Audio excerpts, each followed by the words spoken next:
Assalamualaikum warahmatullahi wabarakatuh. Perkenalkan, saya Ridho Tamadini, peserta pelatihan dasar CPNS 2025 dari Kementerian ATR BPN Gelombang 1 Angkatan 8 Kelompok 3.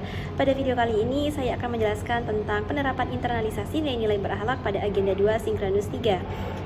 Dalam rangka mendukung percepatan penyelesaian data keempat, Kantor Pertanahan Kabupaten Kuburaya menginstruksikan untuk penyelesaian data keempat.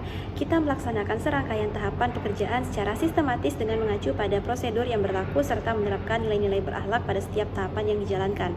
Tahapan pekerjaan diawali dengan mengunduh atau membuka data keempat dari sistem KKP. Proses ini membutuhkan ketelitian dan pemahaman yang baik terhadap sistem informasi pertanahan agar data yang diambil benar-benar akurat, terkini dan sesuai dengan kebutuhan.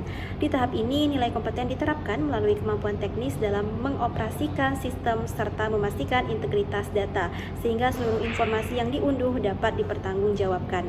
Setelah data berhasil diakses, langkah berikutnya adalah mengidentifikasi dan mengelompokkan data berdasarkan permasalahannya. Setiap bidang tanah dianalisis untuk menemukan potensi kendala atau kekeliruan yang mungkin terjadi, baik dari tekstual maupun spasial.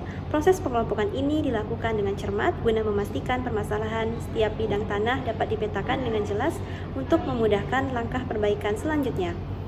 Selanjutnya, kita melaksanakan verifikasi data spesial dengan surat ukur. Proses verifikasi ini bertujuan memastikan kesesuaian antara data spasial di sistem dengan dokumen resmi yang memuat informasi koordinat dan batas bidang tanah.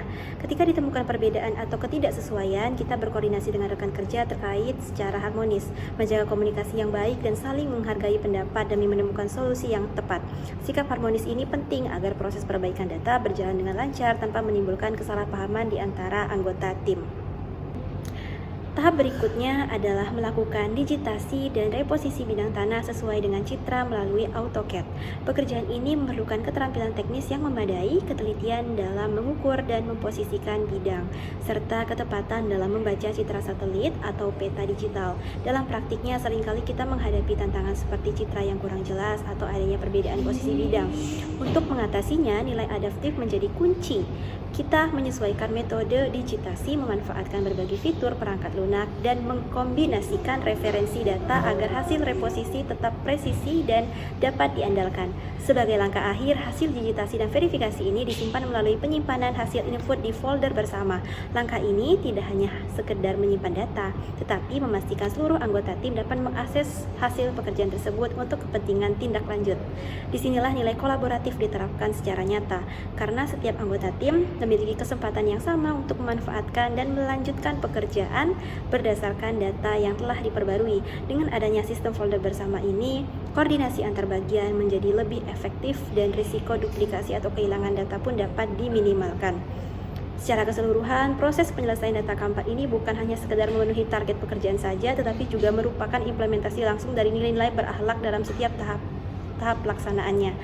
Nilai kompeten diterapkan melalui penguasaan teknis dan pemahaman prosedur, harmonis terlihat dalam komunikasi yang baik dengan rekan kerja, adaptif diwujudkan melalui kemampuan menyesuaikan metode dengan kondisi lapangan, dan kolaboratif terwujud dalam berbagi hasil kerja demi kelancaran tugas bersama.